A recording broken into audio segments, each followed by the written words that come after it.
Welcome back to another James Bond First Watch, and today we are covering one of James Bond's most praised movies, the one that I knew even before doing all these watches, even since I was little. And that, of course, is 1995's Goldeneye. This is the first of the four Pierce Brosnan Bonds. So let's get right into it. So the first thing we have to talk about is Bond, Pierce Brosnan. Do I like him or do I not like him? And I got to be completely honest, I don't like him as Bond. It just doesn't feel right. It doesn't fit right. And he's really quiet when he speaks. He doesn't seem like this really confident man that James Bond is. He's really silent too. He doesn't speak that much. And when he does speak, it's really weird. And when he has to do these serious moments, they don't really work for me. And honestly, that was one of the big problems I had with this movie is Bond in general. So everything that was going to follow, I was like, okay. And I will say, I think it is the movie's fault. Because opening up and seeing Bond in that first opening scene is really good.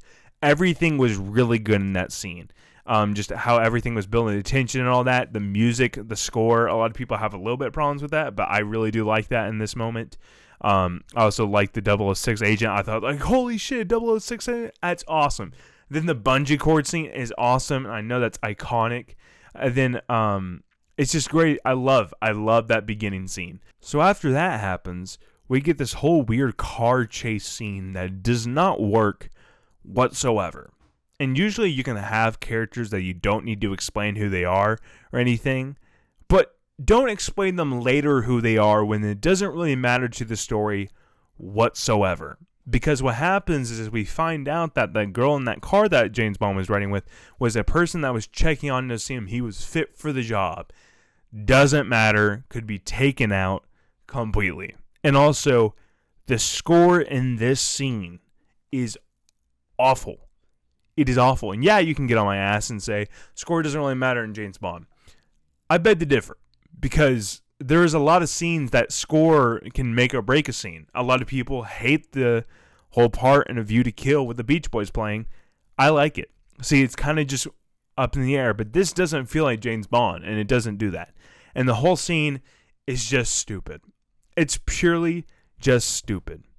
Then we actually get this really cool scene with James Bond and poker, and I'm like, okay, I kind of like James Bond here, but after that, everything kind of went downhill. Then talking about the villains, so in the last one, A License to Kill, I said I wasn't really a huge fan of the villains. This one I do like, and I really do like the aspect. If you guys haven't seen the movie, I'm going to spoil it.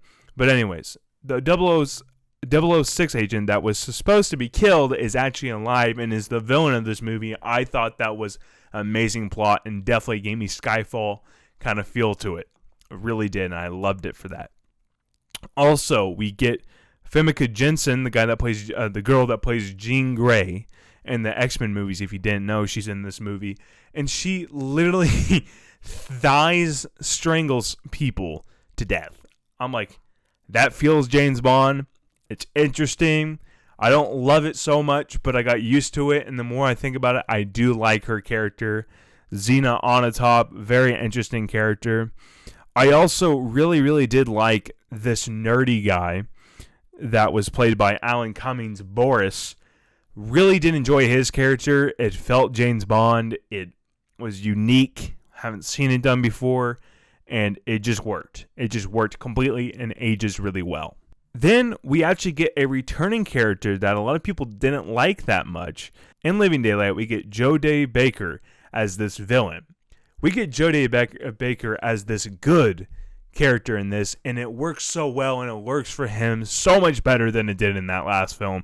And it was crazy how much I liked this character in this movie. I want him to return. We also get Hagrid in this movie. I'm like, holy, wait, is that Rabbit? And that is, of course, Robbie Coltrane is in this movie that plays Hagrid. And that was a great scene, one of the best scenes of the movie, just this simple conversation.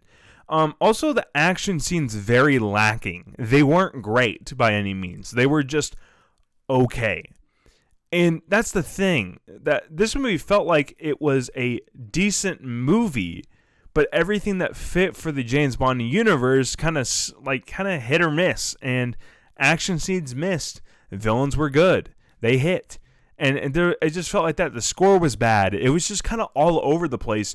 And going in knowing this movie, iconic from the video game, it was like, okay, so I've been waiting for this movie, and I heard people like, oh, when I'm going to show James Bond, the first one to someone, I would show Goldeneye. I'm like, that's stupid. This movie does not need to, it won't get you into James Bond. It just purely won't get you into James Bond.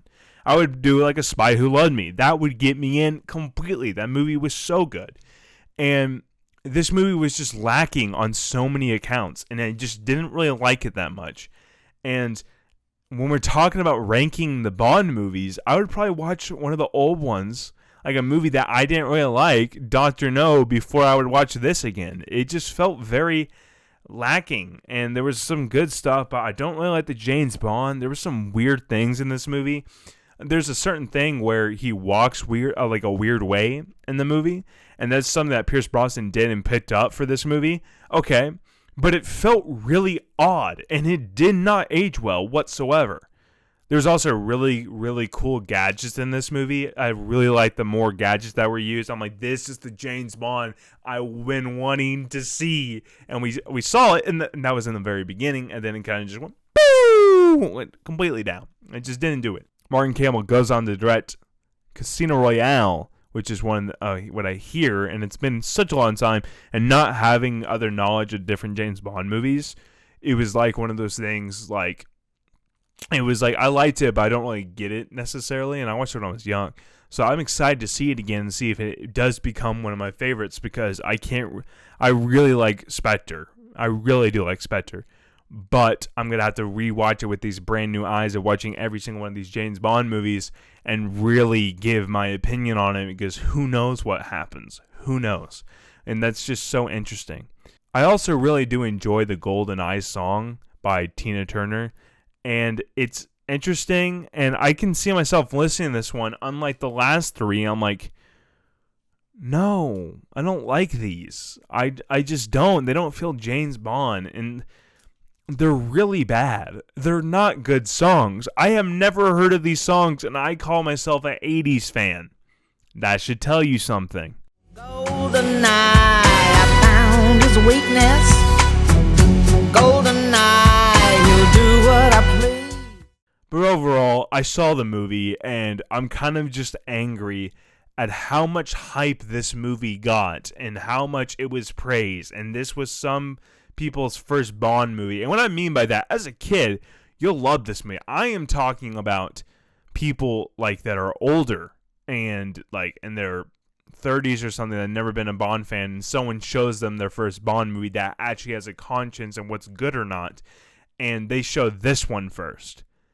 That's a bad move. That's a bad move. So if I had to give my score at the Guideline scale, I would have to give this a on the line. I'm probably not going to watch it again in like 3 years, but I'll probably watch it one time. But it hit and misses. This movie, that's all this is. And I saw something that this movie felt like a greatest hits. But I wouldn't even call it a greatest hits. I would be call it like you were trying to duplicate a greatest hits list, but failed. And that's what this movie felt like. But there was a lot I did enjoy. But wow, this movie's just disappointing to say the least. So if you guys want to watch the rest of these all the way up to Goldeneye, you can go to the James Bond First Watch playlist to be caught up with all these leading up to the Bond No Time to Die release. So excited, it's freaking crazy. But guys, it's just been a fun ride, and I'm actually starting to get sad that this is almost over, because I'm freaking loving these movies.